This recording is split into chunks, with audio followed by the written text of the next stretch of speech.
Buenos días, el día de hoy vamos a presentar nuestro caso clínico que nos correspondió, el cual fue el número 4.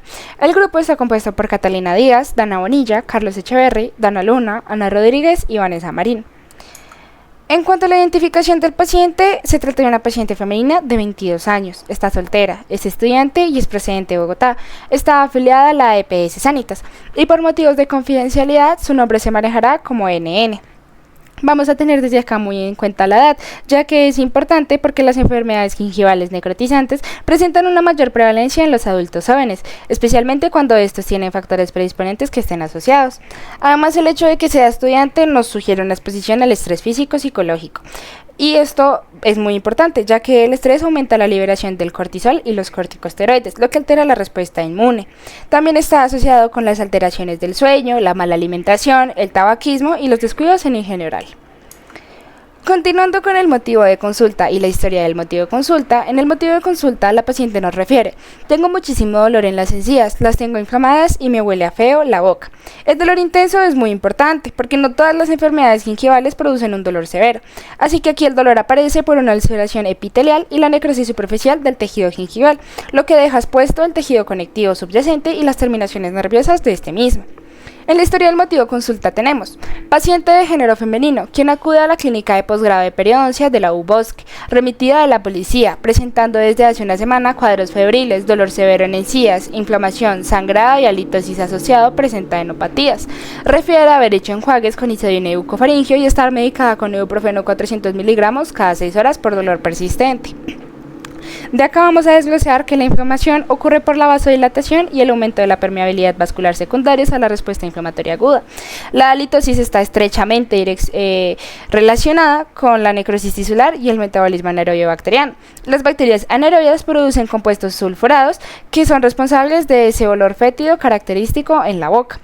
Además, la paciente refiere fiebre y adenopatías, lo cual nos indica manifestaciones sistémicas secundarias al proceso infeccioso local que ella tiene.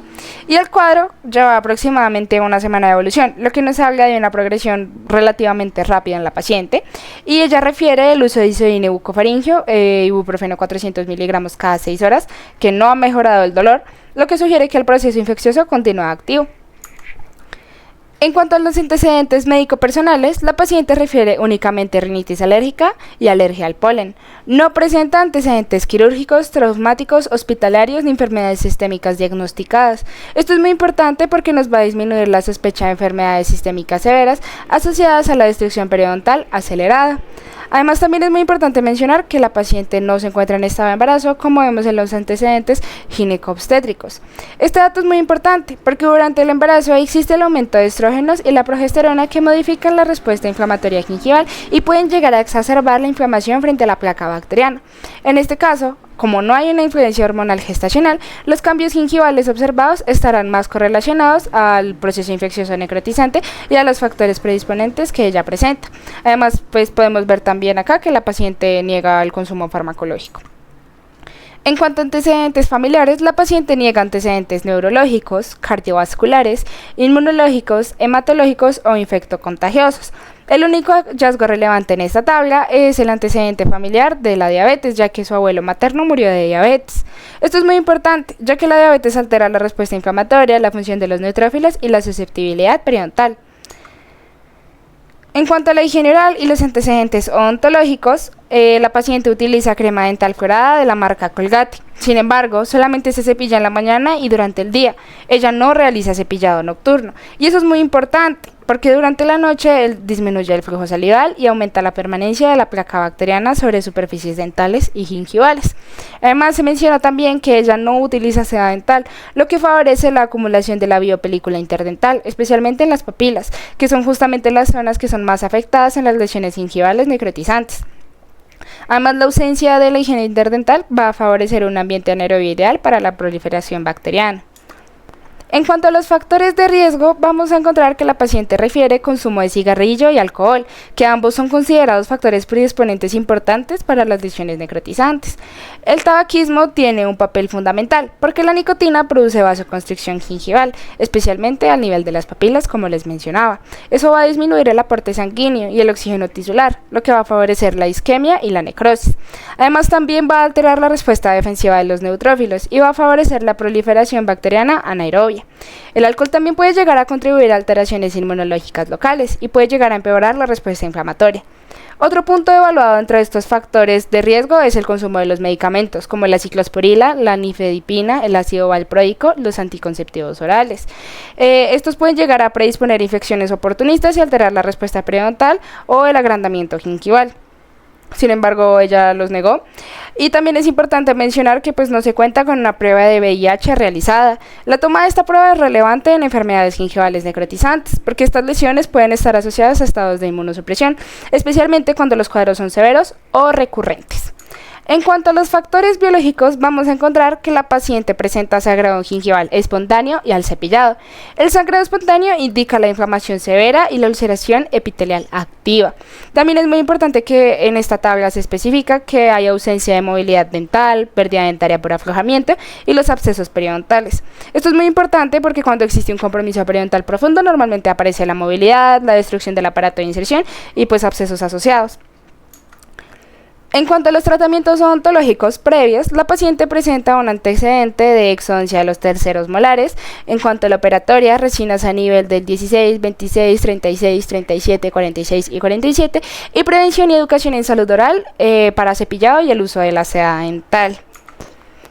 En cuanto al examen físico y los signos vitales, vamos a encontrar que la paciente presenta frecuencia respiratoria de 13 por minuto, frecuencia cardíaca de 76 por minuto, una tensión o presión arterial de 110/70, un peso de 54 kilogramos, una altura de unos 68 metros y un índice de masa corporal de 20.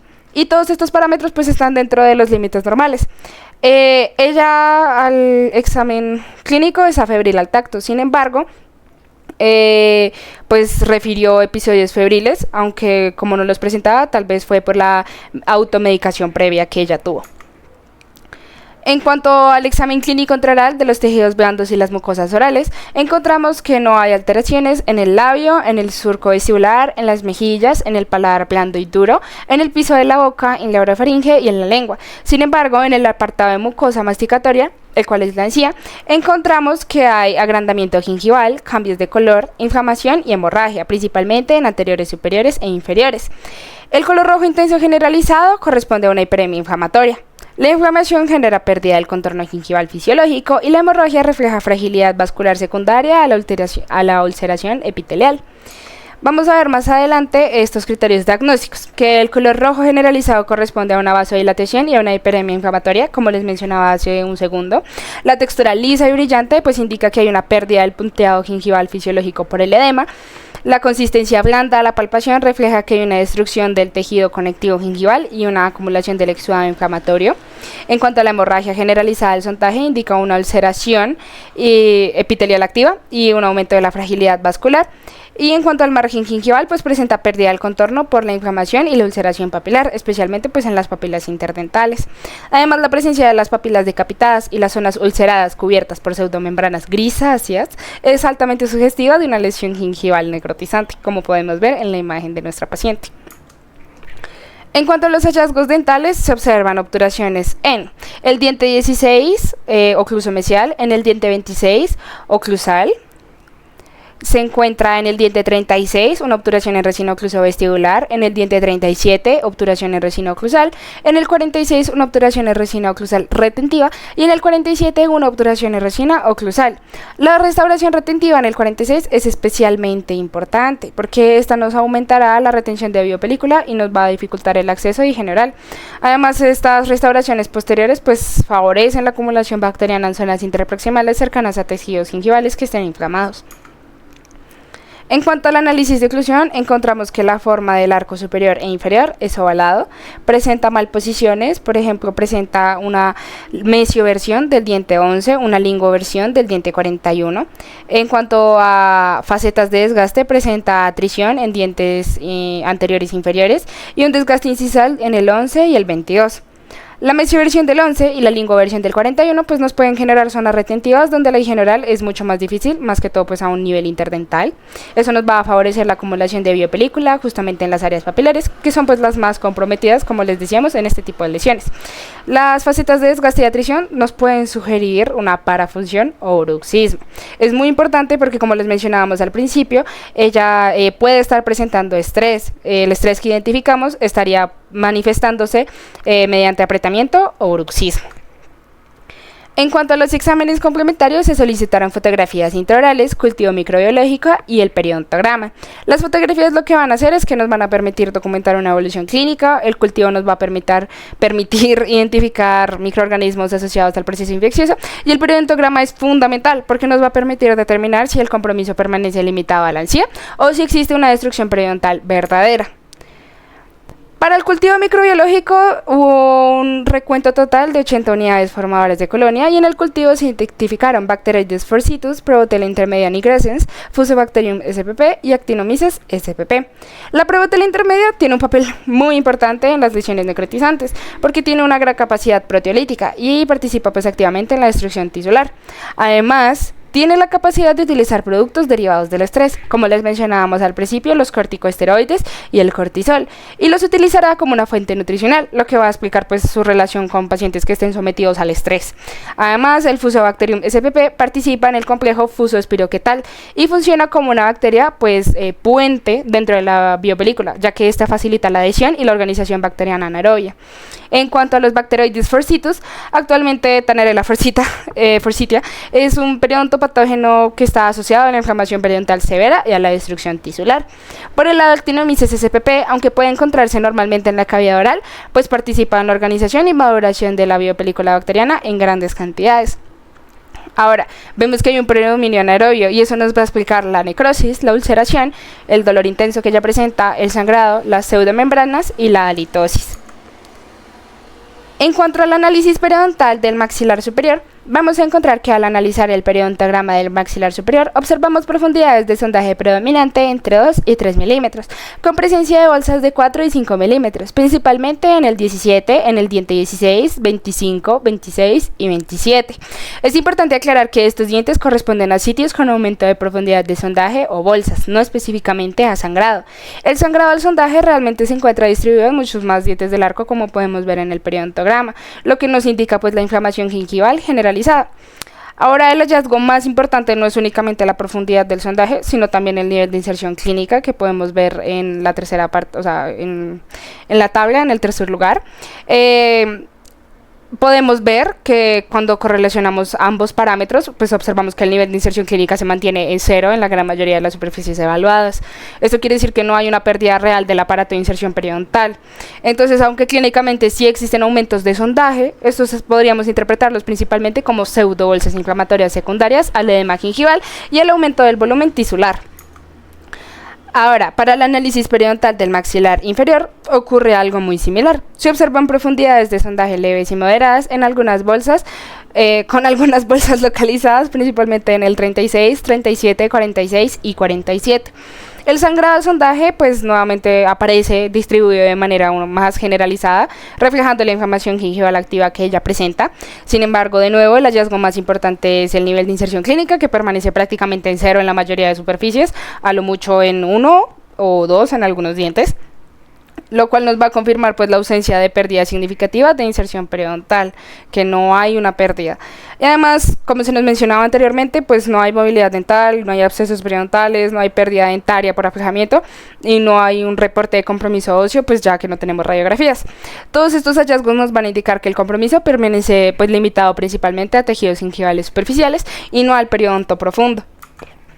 Así que por eso nuestro diagnóstico definitivo fue gingivitis necrotizante, ya que integramos todos los hallazgos como el dolor intenso, la necrosis, la ulceración papilar, la hemorragia, las pseudomembranas, la halitosis, el predominio bacteriano, la ausencia de movilidad, la ausencia de abscesos, la ausencia de pérdida ósea y el mantenimiento del nivel de inserción clínica en 0.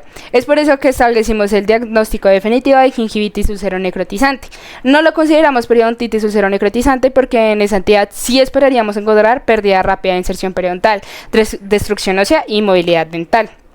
Así que seguido a esto, continuamos con nuestro plan de tratamiento. Primero iniciamos con la fase de urgencia, que empezamos con el desbridamiento mecánico, que sería la eliminación mecánica profesional supragingival con ultrasonido en potencia baja y remoción de pseudomembranas con gasas humedecidas en suero fisiológico. Escogimos lo del ultrasonido en baja potencia porque pues el tejido estaba extremadamente ulcerado y le podía doler mucho más si hubiera estado en una alta potencia.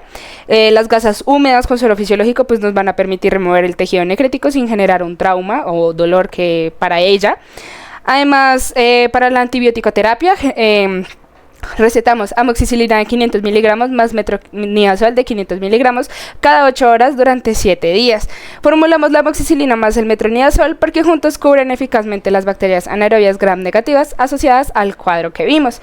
Además, el metronidazol tiene una excelente acción frente a anaerobios estrictos como la Prevotella y el Fusobacterium.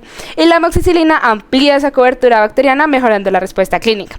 En cuanto a la analgesia, se escogió naproxeno 500 miligramos cada 12 horas por 5 días con comidas, ya que tiene un efecto antiinflamatorio y analgésico más prolongado que el ibuprofeno que ella estaba utilizando. Y en cuanto al control químico local, se escogió el peróxido de hidrógeno porque libera oxígeno y disminuye temporalmente el ambiente anaerobio, ayudando a las demás al desprendimiento, al desprendimiento del tejido necrótico. En cuanto a la fase de tratamiento activo, pues la eliminación mecánica profesional de placa realizada de manera secuencial nos va a permitir disminuir progresivamente la película bacteriana y el cálculo dental. Posteriormente cambiaremos a clorexidina al 0.12%, ya que tiene una mayor sustantividad y un mejor control químico prolongado de la placa bacteriana, ya una vez superado la urgencia. En cuanto a los factores predisponentes que ella presenta, pues se va a realizar una consejería porque todos son factores que están relacionados con la recurrencia y la progresión del cuadro, que vimos que tocaba eliminar el tabaco, suspender el alcohol y el manejo del estrés es muy importante. Además también se hará una instrucción en higiene oral con una técnica de VAS modificada que le va a permitir una limpieza más efectiva del margen gingival y del surco gingival. En cuanto a la fase de seguimiento, haremos un control a los 2 días que nos va a permitir evaluar la respuesta al antibiótico y al analgésico. Va a verificar la reducción del dolor y la inflamación y el sangrado también. A los 10 días se volverá a hacer una reevaluación clínica completa para ver su respuesta a esto y la necesidad de continuar con la instrumentación. Y entre las 4 a las 6 semanas pues se hará un nuevo periodontograma y una toma radiográfica de radiografías periapicales para confirmar la ausencia de la pérdida ósea y mantener el diagnóstico de gingivitis necrotizante y pues evitar la ausencia de la destrucción periodontal. En cuanto a la fase de mantenimiento, pues los controles cada 3 meses son fundamentales porque la paciente presenta múltiples factores predisponentes, como el estrés, que les hemos dicho, el tabaquismo, la higiene oral deficiente y el antecedente de enfermedad necrotizante. En cada cita se van a evaluar los índices de placa, la inflamación gingival y la adherencia a la higiene oral. Y también el objetivo principal del mantenimiento pues es evitar que haya una reactivación inflamatoria y prevenir la progresión hacia un compromiso periodontal muchísimo más severo. Muchísimas gracias.